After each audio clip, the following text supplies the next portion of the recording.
السلام علیکم۔ Best health and beauty ٹوٹکے کے معزز ناظرین کو میری طرف سے خوش آمدید۔ گڑ کا موازنہ اگر چینی کے ساتھ کیا جائے تو ہمیں پتہ چلتا ہے کہ چینی انسانی صحت کے لیے کتنی نقصان دہ ہے، جبکہ گڑ ہماری صحت پر بے شمار اچھے اثرات مرتب کرتا ہے۔ طبی ماہرین کا کہنا ہے کہ چینی کھانے سے صرف جسم کو کیلوریز حاصل ہوتی ہیں جو کہ جسم کو موٹا کرنے کا باعث بنتی ہیں۔ اس کے علاوہ ذیابیطس جیسی بیماری ہونے کا خطرہ بھی بڑھ جاتا ہے۔ دوسری جانب گڑ کے اندر کئی ایسے منرل پائے جاتے ہیں جو ہماری صحت کے لیے انتہائی مفید ہیں۔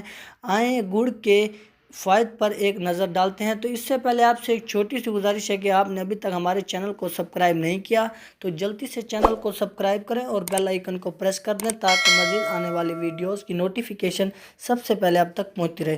تو ناظرین، گڑ کھانے سے پیٹ سے جڑے بہت سے مسائل ختم ہو جاتے ہیں۔ اگر آپ گیس یا تیزابیت سے بہت پریشان ہیں تو کھانا کھانے کے فوراً بعد تھوڑا سا گڑ کھانے سے یہ دونوں مسئلے حل ہو جاتے ہیں۔ اگر آپ کو بھوک نہیں لگتی یا بھوک لگنے کے باوجود کھانا کھانے کا دل نہیں کرتا تو گڑ کا استعمال کریں۔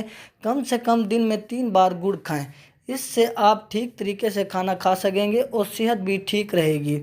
گڑ بلڈ پریشر کو کنٹرول رکھتا ہے۔ جن کو بہت زیادہ بلڈ پریشر ہو وہ روزانہ گڑ کا استعمال ضرور کیا کریں۔ جسم میں خون کی کمی کے لیے روزانہ گڑ کا استعمال کریں، اس سے آپ کو بہت زیادہ فائدہ پہنچے گا۔ اس کے علاوہ تھکاوٹ ختم کرنے کے لیے بھی گڑ کا استعمال نہایت مفید ہے۔ گڑ میں کیلشیم اور فاسفورس پایا جاتا ہے جو کہ ہماری ہڈیوں کو مضبوط بناتا ہے۔ گڑ کا استعمال یادداشت کو بہت بہتر بناتا ہے، جگر کی صحت کے لیے بھی بہت مفید ہے اور سر کا درد دور کرتا ہے۔ اور مردانہ طاقت کے لیے گڑ اور بھنے ہوئے چنوں کا استعمال بہت ہی فائدہ مند ہے۔ ان کے استعمال سے مردانہ طاقت میں بے پناہ حد تک اضافہ ہوتا ہے۔ اس کے علاوہ گڑ خون کو صاف کرتا ہے جس سے جلد کا رنگ بھی صاف اور شفاف ہو جاتا ہے۔ گڑ کا استعمال وزن میں کمی لاتا ہے۔ امید ہے کہ اس کے فوائد جان کر گڑ کا استعمال شروع کر دیں گے۔ ہمیشہ مارکیٹ سے براؤن یا کالا گڑ خریدیں کیونکہ یہ کیمیکل سے پاک ہوتا ہے۔ آپ سب کو معلوم ہوگا کہ گڑ گنے کے رس سے حاصل ہوتا ہے۔ گنے کے رس کو کڑھائی میں ڈال کر تیز آنچ پر پکایا جاتا ہے۔ جب یہ گنا ہو جاتا ہے تو اس کے گولے بنا لیے جاتے ہیں۔ یوں گڑ تیار ہو کر بازار میں بکنے کے لیے تیار ہوتا ہے۔ کسی زمانے میں گڑ کا استعمال بہت کیا جاتا تھا، اب بھی کئی دیہات میں گڑ کھایا جاتا ہے۔ پہلے گڑ چینی کی نسبت بہت سستا ہوتا تھا لیکن آج کل گڑ چینی کی نسبت مہنگا ہے۔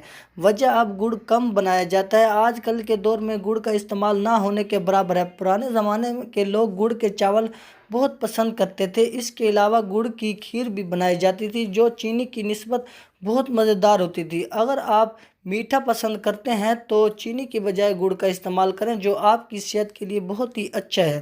ایک ریسرچ کے مطابق ہمیں ہر کھانے کے بعد گڑ کا استعمال کرنا چاہیے، اس سے ہم کئی بیماریوں سے محفوظ رہ سکتے ہیں۔ کھانے کے بعد گڑ کے استعمال سے پیٹ کی بیماریوں سے بچا جا سکتا ہے۔ اس کے علاوہ معدے کی جلن اور تیزابیت سے بھی محفوظ رہا جا سکتا ہے۔ تو ناظرین، اگر آپ کو ہماری یہ ویڈیو اچھی لگی ہو تو ویڈیو کو لائک اور چینل کو سبسکرائب کرنا مت بھولیے گا۔ ملتے ہیں انشاءاللہ اگلی ویڈیو میں، اب تک کے لیے اجازت، اللہ حافظ۔